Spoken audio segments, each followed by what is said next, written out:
साथ मैं हूं अंजना ओम कश्यप। देशद्रोह पर देश गर्म। सवाल है कि क्या जेएनयू में होने वाली नारेबाजी से देश में अब परिस्थितियां ऐसी बन रही है जिसमें हर कोई एक दूसरे के सामने और खिलाफ खड़ा दिखाई दे रहा है। देशद्रोह बनाम देशभक्ति, देश प्रेम, ये जो एक लड़ाई छेड़ दी गई है पूरे देश में, ये क्या देश को बांट रहा है? विरोध की श्रृंखला सी चल पड़ी है। कौन से है वो 5 सवाल जिन पर आज हम हल्ला बोल में करेंगे चर्चा। आइए आप सबसे पहले उनका रुख करते हैं। जेएनयू के बहाने क्या देश का माहौल बिगाड़ने की कोशिश की जा रही है? यानी चिंगारी वहां से निकालकर देश में हवा देने की, आग लगाने की कोशिश है। कन्हैया के साथियों की गिरफ्तारी में आखिर देरी क्यों हो रही है? वही साथी हैं जो दरअसल दिख रहे हैं नारेबाजी करते हुए। कन्हैया का वीडियो सामने आए ना आए, उसके दोस्तों का आ रहा है सामने। विवाद में हाफिज का हाथ होने के दावे में क्या दम है जो केंद्र सरकार ने अपनी तरफ से किया है? मारपीट केस में बीजेपी एमएलए को सरकार बचा रही है क्या? एमएलए साहब आराम से घूम रहे हैं, वीडियो भी घूम रहा है, वीडियो पूरे देश में घूम रहा है, लोगों के मोबाइल पर घूम रहा है, व्हाट्सएप से लेकर ट्विटर, सोशल मीडिया, हर जगह घूम रहा है। लेकिन बाहर एमएलए साहब घूम रहे हैं, दिख रहे हैं एमएलए साहब बाकायदा किसी को मारते हुए। लेकिन एमएलए साहब आजाद है, उनके खिलाफ कोई कार्रवाई नहीं, किसी एफआईआर में उनका नाम नहीं, बल्कि उन्होंने ही एफआईआर कराई है। बहुत सारे सवाल अब इस मामले में खड़े हो रहे हैं। कई खास मेहमान हमारे साथ चर्चा में जुड़ेंगे जिनसे हम चर्चा करेंगे। लेकिन ये जो जेएनयू से परेशानी शुरू हुई है, बीएचयू से लेकर कई सारी यूनिवर्सिटीज में नारेबाजी और विरोध प्रदर्शन का दौर इसके बाद चला है। खुफिया एजेंसीज इस बीच ने दावा किया है कि जेएनयू में नक्सली और कश्मीरी जिहादी दोनों ताकतें सक्रिय हैं। देखिए रिपोर्ट, फिर बहस।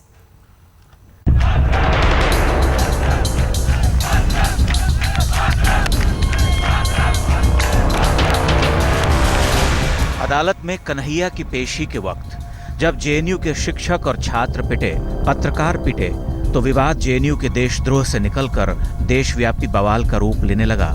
एक और बजरंग दल ने जेएनयू के प्रवेश गेट पर विरोध का परचम लहराया, तो पत्रकारों ने रिपोर्टिंग की आज़ादी छीने जाने का विरोध किया और यूनिवर्सिटी में शिक्षकों ने मार्च निकाला कि कन्हैया को छोड़ा जाए। जेएनयू का नाम बर्बाद करने की कोशिश की गई, पहले भी नहीं वो कर पाए। हमारे हड़ताल का सिंपल मांग है कि आप अपने इंटरनल इंक्वायरी करिए, उससे जो भी दोषी पाया जाएगा आप एक्शन लीजिए और आप पुलिस का हस्तक्षेप को आगे नहीं दें और कन्हैया का रिलीज हो और उसके खिलाफ चार्जेस ड्रॉप हो।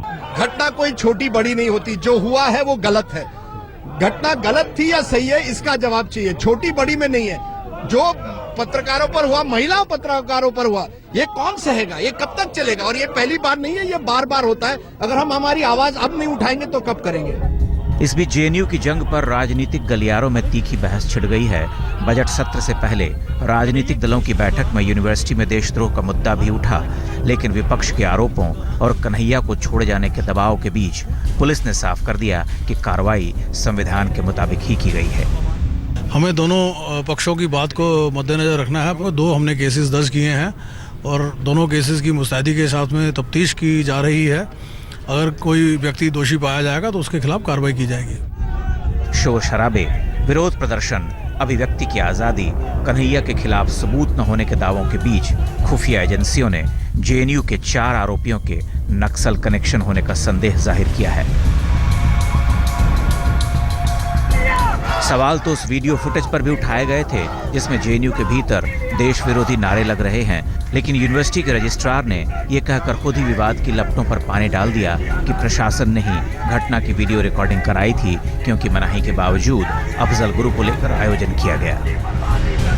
जब हमको ये पता चला, हमने अपने सिक्योरिटी ऑफिसर से कहा आप अपनी वीडियो फुटेज ले लेंगे, अपने ऑडिट फुटेज ले लेंगे, अपने जो हमारे संतरी उनको चारों तरफ रखेंगे और उसी के आधार पे हमने अपनी फुटेज जो दी वो अपने इंक्वायरी ऑफिसर को दे दी और हम बाहर की किसी मीडिया फुटेज पे डिपेंड नहीं कर रहे। जेएनयू के शिक्षक कह रहे हैं कि सरकार आंतरिक मामले में दखल दे रही है। तस्वीरें और खुफिया रिपोर्ट बता रही हैं कि जेएनयू में देश विरोधी गतिविधियों के पुख्ता सबूत हैं। पहले भी अफजल गुरु को लेकर वहां बैठकें हो चुकी हैं। एक नया वीडियो ये भी साबित कर रहा है कि 9 फरवरी को नारेबाजी करने वालों में कन्हैया भी शामिल था।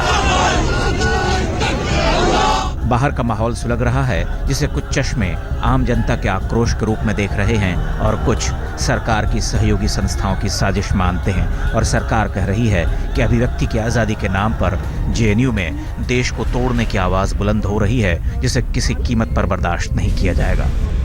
मंजीत सिंह नेगी के साथ बालकृष्ण, दिल्ली आज तक। कई खास मेहमान हमारे साथ इस चर्चा में जुड़ रहे हैं। आपका परिचय उनसे करा दें। संबित पात्रा जी राष्ट्रीय प्रवक्ता भारतीय जनता पार्टी के हमारे साथ जुड़ गए हैं। संजय निरुपम जी नेता प्रवक्ता कांग्रेस पार्टी के जुड़ गए हैं। आशुतोष जी प्रवक्ता आम आदमी पार्टी के जुड़ गए हैं। राकेश सिन्हा जी जो कि संघ विचारक है वो हमारे साथ जुड़ गए हैं। प्रोफेसर दिनेश वार्ष्णेय जी जो कि लीडर है सीपीआई के हमारे साथ जुड़ गए हैं। सबसे पहले संबित पात्रा जी आपके पास आते हुए, वैसे तो आपके विधायक ने ये किया है कोर्ट में, लेकिन सवाल यह है कि इसके लिए सिर्फ एक शब्द हो सकता है संबित जी, गुंडागर्दी। लेडी जर्नलिस्ट्स को पीटना, वहां पर छात्रों पर हाथ उठाना, वहां पर एक चाहे वो किसी भी पार्टी का कार्यकर्ता हो जिस पर आपके विधायक जी ने हाथ उठाया। सवाल यह है कि राष्ट्रभक्ति अपनी जगह, लेकिन राष्ट्रभक्ति के नाम पर क्या अब आप लोगों में खौफ पैदा करने की कोशिश कर रहे हैं? यह सीधा इल्जाम है संबित पात्रा जी। देखिए अंजना जी, वाजिब प्रश्न है, मगर ये दो हिस्से हैं। एक तो जो देशद्रोह का कांड जेएनयू में हुआ है और जिस प्रकार के नारे लगाए गए हैं, और दूसरा जो लॉलेसनेस, कानून से ऊपर जाके किसी ने कुछ करने की कोशिश की है। मैं बड़े खुले दिल से और सच्चाई बता रहा हूं कि कानून अपना काम करे, कानून को कोई नहीं रोक रहा है। नहीं कर रहा सर। बयान को हमने सुना, संबित जी नहीं कर रहा, संबित जी नहीं कर रहा। संबित जी, विधायक जी आराम से घूम रहे हैं, विधायक जी का नाम तक नहीं है एफआईआर में। सर ये वीडियो है सामने में, विधायक जी पर कोई कार्रवाई क्यों नहीं हो रही है? कौन बचा रहा है ओपी शर्मा को? कोई किसी को नहीं बचा रहा है। अंजना जी याद करिए, जब जेएनयू में पहले दिन नारेबाजी हुई थी, आप लोगों ने हमसे पूछा था कि एफआईआर हुआ है उसमें किसी का नाम नहीं है, क्यों किसी को नहीं पकड़ा जा रहा है? मगर पकड़ा गया। आज देखिए कन्हैया अंदर है और बाकी लोगों के पीछे भी पुलिस गई है। जिन लोगों ने हिंदुस्तान को बांटने के लिए नारा लगाया, जिन लोगों ने पाकिस्तान जिंदाबाद का नारा लगाया, हिंदुस्तान के टुकड़े हो, हिंदुस्तान बर्बाद हो, इंशाअल्लाह इंशाअल्लाह ऐसा नारा लगाया, वो सब भी पकड़े जा रहे हैं। स्वाभाविक रूप से पुलिस अपना काम कर रही है, समय लेकर काम कर रही है। वो आज अचानक से काम कर दे, कल काम कर दे बिना किसी इन्वेस्टिगेशन के, यह भी उचित नहीं है। और हम यहां किसी को प्रोटेक्ट करने नहीं बैठे हैं, हम केवल और केवल हिंदुस्तान को प्रोटेक्ट करें और हिंदुस्तान के खिलाफ ये जो आवाज उठी है उसके लिए खड़े हों। दूसरी बात, आप देखिए बड़े चतुराई, 10 सेकंड लूंगा, बड़े चतुराई से कुछ वर्ग आज एक एस्केप रूट ढूंढ रहे हैं इन देशद्रोहियों के लिए जो जेएनयू में नारे लगा रहे थे। आज विधायक के केस को बनाकर, आज लॉ के केस को यहां लाकर वो बड़ी चालाकी से पिछले दरवाजे से जेएनयू के उन छात्रों को बचाना चाहते हैं। उनके विषय में एक शब्द नहीं कहा, उनके खिलाफ एक शब्द नहीं कहते हैं, उनके लिए ट्वीट करते हैं नहीं ये तो स्वतंत्रता की आजादी है। अब इसका श्रेय भी ओपी शर्मा जी ने जो किया है उसका श्रेय तो दूसरों को मत दीजिए। ओपी शर्मा जी ने जो किया है उसका श्रेय दूसरों को मत दीजिए सर, उसके लिए आपको अपने विधायक की ही पीठ थपथपानी होगी। संजय निरुपम जी, मैं आपके पास आना चाहती हूं। सवाल यह है कि ऐसे हर इंस्टीट्यूट में जहां जहां राजनीति हो रही है, सियासत है, एक तनाव अलग किस्म का है, वहां पर राहुल गांधी को अपनी राजनीति दिखने लगती है और वो उसका इस्तेमाल करने लगते हैं। लोग उनको सिंसियरली मानते ही नहीं है कि वो ईमानदारी से उस कॉज के लिए पहुंचे। उनको लगता है कि ऐसे जगहों पर उनको ब्रीडिंग ग्राउंड दिखता है अपनी पॉलिटिक्स के लिए। कोई ब्रीडिंग ग्राउंड नहीं है। मुद्दा यह है कि चाहे हैदराबाद विश्वविद्यालय का मामला हो या जेएनयू का मामला हो, दोनों में छात्रों पर कहीं ना कहीं अत्याचार करने की एक का कार्यक्रम दिख रहा है। जेएनयू में अगर किसी ने देशद्रोही नारे लगाए तो निश्चित तौर पर उसको माफ नहीं करना चाहिए, लेकिन चंद कश्मीरियों ने या नक्सलियों ने जो नारे लगाए उनके नाम पे बेगुनाह लोगों को अगर आप गिरफ्तार करेंगे और उस गिरफ्तारी के खिलाफ अगर जेएनयू के छात्र रास्ते पे बैठे हैं, उनके समर्थन में जेएनयू के शिक्षक रास्ते पे बैठे हैं, तो मुझे लगता है कि ऐसे वक्त पर विपक्ष के एक प्रमुख नेता होने के नाते राहुल गांधी जी को अवश्य जाना चाहिए और इसलिए वो अवश्य गए। अब भारतीय जनता पार्टी को ऐतराज यह है कि जेएनयू के छात्रों के समर्थन में राहुल गांधी क्यों खड़े हुए, क्यों नहीं खड़े होंगे? आज आपसे जो भी सहमत नहीं होता आप उसको देशद्रोही करार देते हैं। कोई दलित कार्यकर्ता, कोई दलित छात्र है, उस दलित को आप देशद्रोही कह देते हैं। कोई कन्हैया कुमार है, चूंकि कम्युनिस्ट है, लेफ्टिस्ट है, उसको देशद्रोही कह देते हैं। कोई पटेलों के आरक्षण की बात करता है, उसको देशद्रोही कह देते हैं। एक टीचर थे बनारस में, वो बेचारे बहुत जाने माने शिक्षक हैं, वो संघ से असहमत हुए, उनको देशद्रोही कह दिया और बीएचयू से निकालने की बात कर दी। तो ये जो भारतीय जनता पार्टी का नया ट्रेंड शुरू हुआ है कि जो हमसे सहमत नहीं हो देशद्रोही है, मैं इसकी निंदा करता हूं। एक और बात कहूंगा, दूंगा। अब रह गई बात विधायक महोदय की, तो इनके जो पुलिस कमिश्नर हैं वो तत्काल सक्रिय हो जाते हैं एक बेगुनाह छात्र को गिरफ्तार करने और जेल में डालने में, लेकिन इनका जो विधायक होता है वो सरेआम मारपीट करता है। बोला मेरे पास बंदूक होता तो गोली चलाता, खून कर देता। वो विधायक आज भी निठल्ला घूम रहा है, उस विधायक को अभी तक गिरफ्तार क्यों नहीं किया गया? और ऊपर से कमिश्नर साहब ये कहते हैं ये एक मामूली घटना है। मैं डिमांड करता हूं कि कमिश्नर के खिलाफ भी कार्रवाई होनी चाहिए। ये सारा षड्यंत्र कांग्रेस के कहने पे हुआ है लगता है। इस कमिश्नर के एक मिनट संबित नहीं, आपको कैसे पता कन्हैया बेगुनाह है जब कोर्ट नहीं मान रही है वो बेगुनाह है? कोर्ट उन्हें कस्टडी पे भेज रही है, कोर्ट रिमांड पे भेज रही है। संबित अगर आप मुझे रोकेंगे तो बोल नहीं पाएंगे, फिर ये पूरा आज तक का डिबेट खराब हो जाएगा। हाँ, मैं जानता हूं आप गोली चला दीजिए।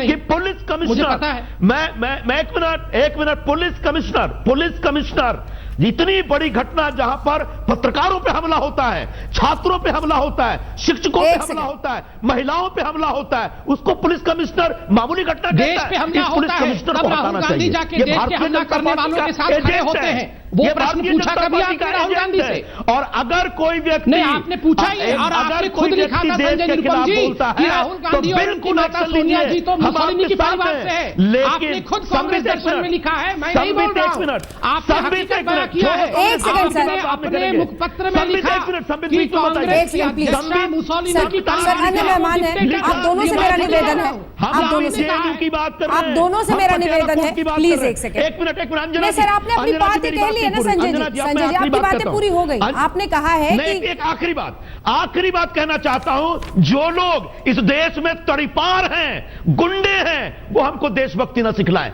ऐसे तड़ीपारों को कोई हैसियत नहीं है, कोई हिम्मत नहीं है, के परिवार के लोग हमें ना सिखाए हिंदुस्तान के बारे में। देशभक्ति खुद कहा है कि सोनिया जी मुसोलिनी की परिवार से है और संबित जी, संजय जी, ये मैं नहीं कह रहा हूं, ये संजय निरुपम जी ने आर्टिकल लिखा है कांग्रेस दर्शन में। घर में तकिया बना के रखिए, लेकिन आप जो फांसीवादी राजनीति करना चाहते हैं उसका हम विरोध करेंगे। ठीक है, आपने कर दिया संजय जी, जो भी बताइए कर लिया आपने। एक सेकंड, मुझे अन्य मेहमानों के पास अब जाना है, मुझे निवेदन करना होगा, आप दोनों से निवेदन करना होगा प्लीज। पाकिस्तान जिंदाबाद का नारा लगाया वो पीडीपी वाले हैं, उसको गले लगाया नरेंद्र मोदी ने, मुफ्ती मोहम्मद सईद को गले नेहरू जी ही है, वो सारे जड़ में नेहरू जी है, बाकी तो भूल जाइए। अफजल गुरु वो सारे जड़ में नेहरू जी है, नेहरू जी ना होते नेहरू जी ना होता पाकिस्तान और ना होता कश्मीर के प्रॉब्लम।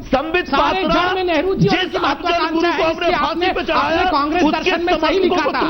आपने कांग्रेस दर्शन में कांग्रेस के परिवार के कच्चे चिट्ठे को सही खोला था, अफजल गुरु को हमने सही खोला था। मैं तो मुबारक देता हूं आशुतोष जी,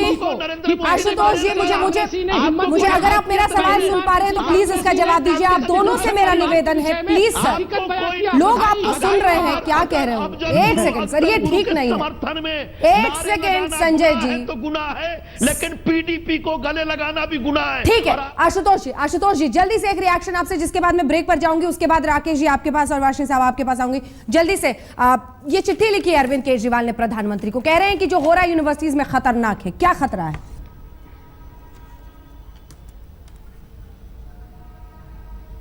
नहीं देखिए, मुझे लगता है अंजना जी, इनको चुप कराने के लिए आप अपने प्रोड्यूसर से कहिए फेडर डाउन कर दे, दोनों की आवाज चुप हो जाएगी और मुझे जवाब देने का मौका मिल जाएगा। मैं दो बातें कहना चाहता हूं। पहली बात तो मैं स्पष्ट तौर पर कहना चाहता हूं कि जिस तरीके से कल हिंसा हुई, इसके दो बड़े महत्वपूर्ण पहलू हैं और दोनों ही जो पहलू हैं, एक अदालत के परिसर में और कोर्ट रूम के अंदर जिस तरीके से पत्रकारों को पीटा गया, अमित पांडे को पीटा गया, सोनल मेहरोत्रा को पीटा गया, वो हिंदुस्तान के इतिहास में बिल्कुल अजूबा और अद्भुत है। दूसरा, बाहर जिस तरीके से मीडिया को पीटा गया, यानी जुडिशरी पर अटैक किया गया और फ्रीडम ऑफ एक्सप्रेशन और प्रेस पर अटैक किया गया, जिसको फोर्थ स्टेट कहते हैं, और उसके बावजूद दिल्ली के पुलिस कमिश्नर साहब कहते हैं तो माइनर स्कफल है। एक बीजेपी का विधायक सरेआम लोगों को पीट रहा है, खुलेआम घूम रहा है, और दिल्ली के पुलिस कमिश्नर साहब ये कहते हैं जी। लेकिन आशुतोष जी, मुझे एक ब्रेक के लिए आपको रोकना पड़ रहा होगा। जो सवाल आप उठा रहे हैं बहुत जरूरी है, इन्हीं सवालों के साथ आगे बढ़ेंगे। दिल्ली पुलिस के कमिश्नर अगर देशद्रोह पर देश गर्म, देशभक्ति बनाम देशद्रोह, ये जो लड़ाई छिड़ गई है राकेश सिन्हा जी, मेरा सवाल आपसे ये है कि सरकार ने क्या गलत लड़ाई चुन ली है? क्योंकि इतना बवाल मच रहा है और फिर बीते दिन जो कर दिया विधायक जी ने, सबके सामने, सबके पास वीडियो है, एक तरह से बैकफुट पर जाना पड़ रहा है। देखिए, मुझे लगता है कोई बैक फुट और फ्रंट फुट की बात नहीं है। दो सवाल सीधा सीधा इसमें है। पहला सवाल तो यह है कि जवाहरलाल नेहरू विश्वविद्यालय में जो घटना घटी वो राष्ट्र की संप्रभुता को चुनौती देने वाली घटना थी। मैं इसको एम्प्टी स्लोगन्स नहीं मानता हूं। कोई भी राज्य, हो सकता है एम्प्टी स्लोगन्स भी हो, किसी भी संप्रभु राज्य का दायित्व है कि यह जांच करे कि उसके पीछे कोई ताकत है, कोई नियत है, या ये ऐसे ही बदहवासी में नारे दिए गए थे तो राज्य अपनी जांच कर रही है। उस जांच प्रक्रिया में खलल देने के लिए बड़े दायरे में प्रश्न को उठाया जा रहा है। और जहां तक ये हिंसा की बात है, कोर्ट या कोर्ट के बाहर या देश के किसी भी हिस्से में, लोकतांत्रिक व्यवस्था में हिंसा में चाहे मैं हूं या कोई और हो, इसको जनरलाइज मत कीजिए, उसकी जांच की जानी चाहिए। उसको जनरलाइज मत कीजिए। विधायक करते हुए दिख रहे हैं, विधायक करते हुए दिख रहे हैं। वाशी साहब जल्दी से 2 लाइन का एक कमेंट, जिसके बाद ब्रेक पर जाएंगे। जब वो हमला हुआ है मैं वहीं था, मेरे सामने ओपी शर्मा जी निकले हैं, उन्होंने कोर्ट के बटन छोड़े हैं, माँ बहन की गाली शुरू की और मारना शुरू कर दिया है। उनके साथ 8-9 आदमी और थे, आपके वीडियो में तो 4 दिख रहे हैं। और इतना ही नहीं, बल्कि उन्होंने ये तक कहा कि अगर मेरी कोर्ट होती तो गोली मार देता। ब्रेक के बाद लौट रहे हैं। ब्रेक के बाद संबित पात्रा जी जवाब रखिएगा तैयार। सवाल यही है कि क्या देशद्रोह पर जो देश गर्म हो रहा है, देशभक्ति बनाम देशद्रोह, एक जो लड़ाई छेड़ी जा रही है, क्या राष्ट्रभक्ति का नाम लेकर बाकियों में खौफ और डर पैदा करने की एक कोशिश हो रही है? इसी पर हम चर्चा करें। सभी खास मेहमान हमारे साथ बने हुए हैं। लेकिन बीते दिन जो बीजेपी के एमएलए साहब ने कर दिया, कोर्ट के बाहर पीटते हुए नजर आए लोगों को, उसने तो वाकई बीजेपी के लिए जबरदस्त कमाल कर दिया है। क्योंकि एक तो बस्सी साहब दिल्ली के पुलिस कमिश्नर इस पर कोई कार्रवाई नहीं कर रहे हैं, दूसरा ये वीडियो हर जगह दिख रहा है। सफाई देने जब शर्मा साहब बाहर खुद आए तो क्या कहा, सुन लीजिए, फिर चर्चा आगे लिए चलेंगे। तो मैं पागल हूं क्या दूसरे जाके झगड़ा करूंगा? मुझे कोई कॉमन सेंस नहीं है, इतनी भीड़ में जाके मैं उससे झगड़ा कर रहा हूं। नहीं, पर आपने हाथ चलाए क्यों? इसलिए चलाया, मेरा सर फोड़ा, भारत माता को गाली दे रहा है। आप बताइए। आपको मारेगा भी, भारत माता को गाली भी देगा, और फिर क्या उसकी आरती उतारी है? आप तो लॉ मेकर हैं, तो क्या आप खुद ही कानून हाथ में ले लेंगे? तो ये बहुत हास्यास्पद है। और इनके गुरु श्री अरुण जेटली जी हैं। It was a little surcharged environment. उसके अंदर में दोनों तरफ से एलिगेशंस लगाई गई हैं और काउंटर एलिगेशंस लगाई गई हैं। तो इसलिए हमने जो है एफआईआर दर्ज की है दोनों प्रकरण पे। ओम प्रकाश जी का वहाँ उस झगड़े में कितना लेना देना था वो चश्मदीद बताएंगे। और अगर इस देश के अंदर, देश की अदालतों में लोग भारत मुर्दाबाद के नारे लगाएंगे, तो अगर ओपी जी का नाम गलत तरीके से भी लिया जा रहा है तो मैं समर्थन करूंगा कि उनको गर्व होना चाहिए ओपी जी को, चले उन्होंने कृत्य ना किया हो। तो ये आपने प्रतिक्रियाएं उस पर सुन ली हैं। लेकिन इस बीच एक और खबर आ रही है, वो बता के ही बहस को आगे लिए चलेंगे। केजरीवाल पर, अरविंद केजरीवाल पर धार्मिक भावनाओं को भड़काने का एक मामला हैदराबाद में दर्ज हुआ है। दरअसल एक कार्टून को उन्होंने ट्वीट किया था और इस कार्टून में कथित रूप से हनुमान जी की जो तस्वीर डाली गई, जो दिखाया गया, उस पर आपत्ति है इस शख्स को और धार्मिक भावनाओं को ठेस पहुंचाने के लिए उनके खिलाफ शिकायत दर्ज कराई गई है। लेकिन अब बहस को आगे लिए चलते हुए, राकेश सिन्हा जी, मैंने आपकी बात बीच में रोक दी थी। सवाल यह है कि राष्ट्रभक्ति के नाम पर आप डर और खौफ नहीं पैदा कर सकते हैं, क्योंकि अगर आप कर रहे हैं तो एक तो आपकी ईमानदारी पर सवाल होगा, दूसरे एमएलए साहब को आप देखिए, अगर यही करना है तो फिर एमएलए जो दूसरों को आप अराजक कहते हैं, फर्क क्या रह गया? देखिए अंजना जी, यदि भारत माता की जय कहने से खौफ होता है और पाकिस्तान जिंदाबाद कहने पर उन्हें गिरफ्तार करने से खौफ होता है, तो ऐसा खौफ बना रहना चाहिए। मैं नहीं, ऐसा खौफ नहीं बना रहना चाहिए। एक सेकंड सर, एक सेकंड। नहीं, मैं भारत माता की जय से, भारत माता की जय से किसको खौफ? मैं अपनी बात पूरी कर लूं अंजना जी। नहीं, जय श्री राम चिल्लाने के लिए, लोगों को डराने के लिए बोला जाए तो वो कुछ और बन जाता है सर। मैं कह रहा हूं वायलेंस का कोई स्थान नहीं है। और आज मैं इसलिए ये बात कह रहा हूं, मैं एक चित्र दिखाना चाहता हूं। कृपया मैं कैमरामैन से रिक्वेस्ट कर रहा हूं कि उस फोटो को दिखाएं। यह फोटो है, मुझे लगता है आपके चैनल के माध्यम से पूरा देश देख रहा होगा। आप वायलेंस पर डिबेट कर रही हैं और आज तक चैनल कोई रीजनल चैनल नहीं है, ये पूरे देश का चैनल है। देश के लोग देखते हैं, दक्षिण भारत में भी देखा जाता है। यह जो फोटो दिखा गया, 26 वर्षीय एक बालक है जो केरल में कन्नूर से में रहता है। उसकी मां पिता के सामने सीपीएम के लोगों ने हत्या कर दी। 7 सीपीएम के लोगों को गिरफ्तार कर लिया गया। ये लोग जो इंटॉलरेंस की बात कर रहे हैं, कोई एक ट्वीट तो कर लेता। अरविंद केजरीवाल जी को क्या लगता है हत्या का भी रंग? साहब जल्दी से रिएक्ट कीजिए, फिर चलेंगे आशुतोष जी के पास। एक सुजीत की मां पिता के सामने हत्या हुई। माओवाद और स्टालिन गलत को गलत से सही नहीं ठहराया जा सकता। आपके लोगों ने जो कल किया, एक नारा दिल्ली के पुलिस कमिश्नर या ओपी शर्मा साहब या बीजेपी दिखा दें कि पटियाला हाउस कोर्ट के अंदर या बाहर देश विरोधी नारे लगे हैं। आप झूठ का ठेका ले रखे हैं, आजकल देश में खौफ का माहौल पैदा कर रहे हैं, इसलिए कि आपको पता है कि आने वाले दिनों में 5 राज्यों में चुनाव है, जिसमें 2 राज्यों में वामपंथियों का वर्चस्व है। उसको मद्देनजर रखते हुए आप अभी से सारा खेल कर रहे हैं। दूसरा, आप जेएनयू को बदनाम करके, आईआईटी मद्रास को बदनाम करके, पब्लिक यूनिवर्सिटीज को बदनाम करके प्राइवेट यूनिवर्सिटियों का खेल आगे बढ़ाना चाहते हैं। आशुतोष जी, मैं चाहती हूँ पहले आपका रिएक्शन हो जाए, क्योंकि राकेश जी कह रहे हैं कि अरविंद केजरीवाल को इस पर कभी ट्वीट करते हुए नहीं दिख रहे हैं, और ये केस है केरला का, जहां पर संघ के कार्यकर्ता को बेरहमी से पीटा गया है और मार दिया गया है जान से अपने माता पिता के सामने।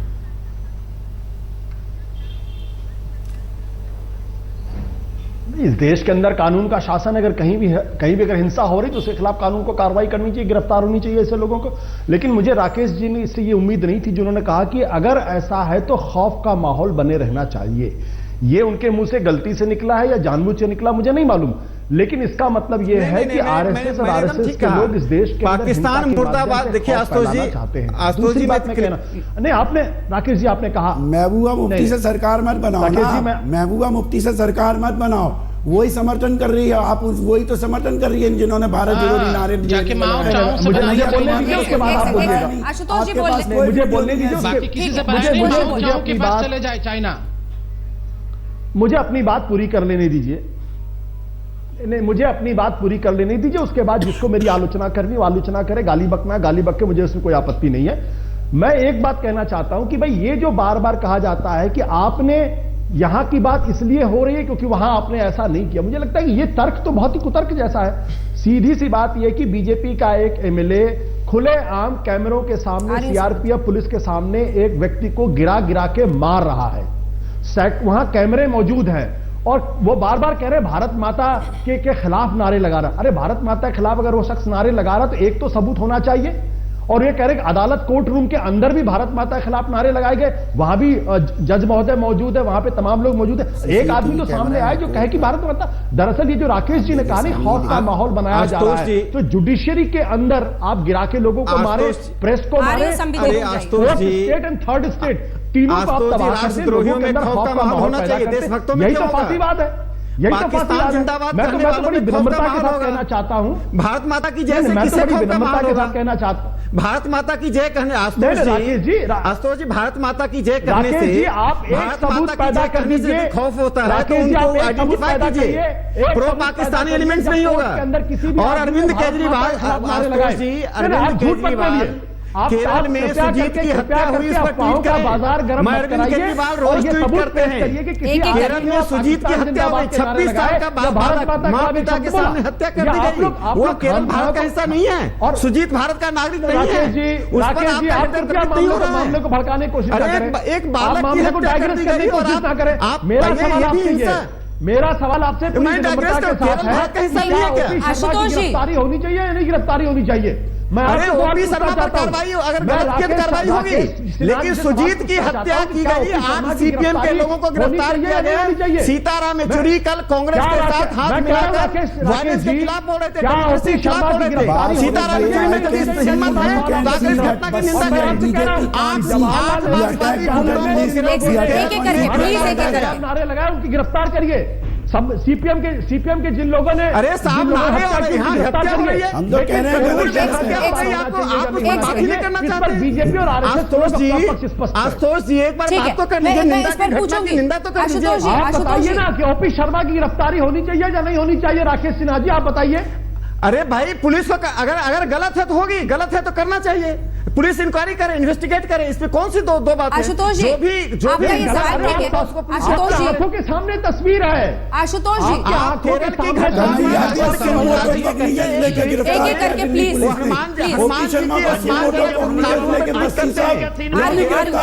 जाती है, माँ पिता के सामने हत्या कर दी जाती है, किसी का जू नहीं रहता है। एक सेकंड राकेश जी, एक सेकंड मैं संबित जी के पास आपका सवाल आशुतोष जी ले जाऊंगी, लेकिन उससे पहले आशुतोष जी एक सवाल मेरे मन में आया आप ही की बात सुनकर। अखलाक पर जब सब इकट्ठा होते हैं तब भावनाएं नहीं भड़काई जाती हैं, लेकिन अगर आज सुजीत पर सवाल पूछ रहे हैं तो आप राकेश जी को कह रहे हैं कि आप भावनाओं को भड़का रहे हैं। क्या वाकई राजनीति में आते आते अपने अपने सियासत करते करते नजरिया बदल जाता है, दोहरा हो जाता है आशुतोष जी? नहीं, मैं पहली बात तो मैं आप स्पष्ट कर दूं, मैं कहना चाहता था मामले को भटकाइए मत। अगर मेरे मुंह से निकला कि भावना भड़काए तो वो गलत शब्द का इस्तेमाल हो, मैं उसको मानता हूं। तब ठीक है सर, मैं आगे ये कह रहा हूं कि इस देश के अंदर हिंसा कहीं भी हो, हिंसा कहीं भी हो, जो लोग हिंसा में इन्वॉल्व हैं उनको गिरफ्तार करिए। मैं इतनी सी बात कर रहा हूं। मैं कह रहा हूं ओपी शर्मा के एक लॉ मेकर, शब्द बदल लिया, ये ठीक है, कानून बनाता है, वो लोगों को पटक के मार रहा है, उसकी गिरफ्तारी होनी चाहिए। आप जवाब दीजिए। आपने शब्द बदल लिया, आपने शब्द बदल लिया, ठीक है, बात कर रहे हैं, आपने शब्द बदल लिया, ठीक है। जल्दी से संबित पात्रा जी जवाब दीजिए, क्या ओपी शर्मा की गिरफ्तारी नहीं होनी चाहिए? देखिए वो तो कानून काम करेगा, मगर अंजना जी आपने मुझे समय दिया है, मुझे थोड़ा सा बोलने दीजिए। देखिए नंबर एक, ये जो पूरा मसला है ये दो भागों में आप इसको बांटिए। एक तो जो देश के विरोध नारे लगाए गए, मुझे तकलीफ होती है और कष्ट इस बात का होता है कि यही अरविंद केजरीवाल उन नारों को टीवी पे सुन रहे थे, मगर क्या ट्वीट किया उन्होंने? ट्वीट किया ये नारे, पाकिस्तान जिंदाबाद, हिंदुस्तान के टुकड़े होंगे इंशाल्लाह इंशाल्लाह। ये फ्रीडम ऑफ एक्सप्रेशन है। आपको ट्वीट देख लीजिए, उन्होंने खुद बच्चों के लिए कहा है this is freedom of expression, no one should be arrested. वो तो फ्रीडम ऑफ एक्सप्रेशन है। इस वीडियो को देख के तुरंत बैन कर दो,